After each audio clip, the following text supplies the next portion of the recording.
Madrasi AR Murugadoss and Sivakarthikeyan இணையறாங்க அப்படின்னதும் மிகப்பெரிய ஒரு எதிர்பார்ப்பு உண்டாச்சு. அந்த எதிர்பார்ப்பை மதராசி படம் எந்த அளவுக்கு பூர்த்தி செஞ்சிருக்குன்னு இப்போ பார்த்தரலாம். படத்துடைய கதை என்னன்னா, வித்யுத் ஜம்வால் அண்ட் ஷபீர் கல்லர்கள் டீம் தமிழ்நாட்டில் துப்பாக்கி கலாச்சாரத்தை கொண்டு வரணும் அப்படின்னு பல கண்டெய்னர்ஸில் டன் கணக்கில் துப்பாக்கியை சட்டவிரோதமாக எடுத்துகிட்டு வராங்க. அதை பிஜு மேனன் தலைமையிலான என்ஐஏ டீம் முறியடிக்க பார்க்குறாங்க. இது ஒரு புறம் இருக்க, ஹீரோ சிவகார்த்திகேயன் சின்ன வயசுலேயே ஒரு விபத்தில் தன்னோட குடும்பத்தை பறி கொடுத்துறாரு. இதனால் மனதளவில் பாதிக்கப்படுற அவர் அதுக்காக 16 வருஷமாக ட்ரீட்மெண்ட் எடுத்துகிட்டு வராரு. இதுக்கு நடுவில் நாயகியை லவ் பண்ணுறாரு. ஒரு கட்டத்தில் நாயகி அவரை விட்டுட்டு போயிடுறாங்க. ஸோ இதனால் தற்கொலைக்கு முயற்சி செய்கிற சிவகார்த்திகேயன் என்ஐஏ டீமோடைய மிஷனுக்கு உதவி செய்கிற நிலைமை வருது. ஸோ வில்லன் கேங்கோட திட்டத்தை ஹீரோ எப்படி முறியடிச்சாரு அண்ட் ஹீரோவுடைய காதல் என்னாச்சு அப்படிங்கிறதா மொத்த கதையே. எடுத்த உடனேயே கதைக்குள்ள போயிடுறாங்க.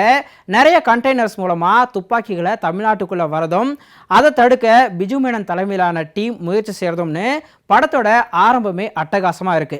சிவகார்த்திகேயன் தன்னோட முழு ஈடுபாட்டோட நடிச்சு படத்தை மிகப்பெரிய அளவில் தாங்கி பிடிக்கிறாரு. மனநிலை பாதித்த நபரா திரையில அற்புதமான நடிப்பையும் கொடுத்திருக்காரு. ஆக்ஷன் காட்சிகளில் சபா சொல்ற அளவுக்கு முழு உடல் உழைப்பையும் கொடுத்திருக்காரு. ருக்மணி வசந்த் அழகான காதலியா வந்து போறாங்க. காதல் காட்சிகளில் சிவகார்த்திகேயன் கூட கெமிஸ்ட்ரி நல்லாவே ஒர்க் அவுட் ஆகியிருக்கு. அண்ட் பிஜு மேனன் என்ஐஏ அதிகாரியா சிறப்பான நடிப்பு கொடுத்திருக்காரு. விக்ராந்த் அண்ட் என்ஐஏ டீம்ல இருக்கக்கூடிய எல்லாருமே படத்துக்கு தேவையான பங்களிப்பை கொடுத்திருக்காங்க. ஷபீர் கல்லர்கள் ஒரு கொடூர வில்லனா கலக்கியிருக்காரு. மெயின் வில்லனான வித்யுத் ஜம்வால் துப்பாக்கி யார்கிட்ட இருந்தாலும் வில்லன் நான் தான் அப்படின்னு கலக்கியிருக்காரு. அதுவும் ஓப்பனிங் ஃபைட் சீன், செகண்ட் ஹாஃப்ல என்ஐஏ டார்க் ஹவுஸ்ல இருந்து எஸ்கேப் ஆகிற அந்த மாசான ஃபைட்லாம் மிரட்டியிருக்காரு. அனிருத் இசையில சலம்பல பாடல் ஆல்ரெடி ஹிட் ஆயிடுச்சு. இப்போ திரையில பார்க்கும்போது எஸ்கேவோட டான்ஸ் சூப்பராகவே இருக்கு. அண்ட் பாடலை இன்னும் ஒருபடி மேலே கொண்டு போகுதுன்னு சொல்லலாம்.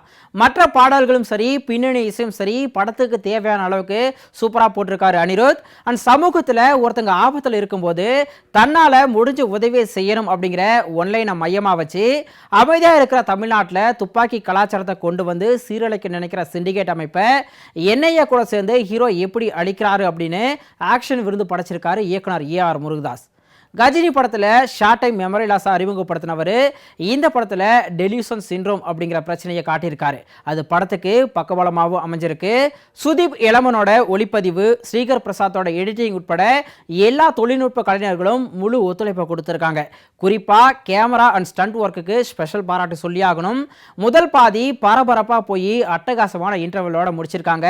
ரெண்டாம் பாதியில் கொஞ்சம் தொய்வு இருக்கு. பட் ஆனாலும் கூட அது படத்தை பெருசாக பாதிக்கலன்னு சொல்லலாம். அண்ட் வழக்கமான கமர்ஷியல் படங்களை வர மாதிரி சில லாஜிக் மீறல்கள் இருக்கு. ஆனா மொத்தத்துல பார்த்தோம்னா இந்த மதராசி படம் மக்கள் மனசுல மனித நேயத்தை போதிக்க முயற்சி செஞ்சு ஒரு சிறந்த மனிதனா ஜொலிச்சிருக்காரு.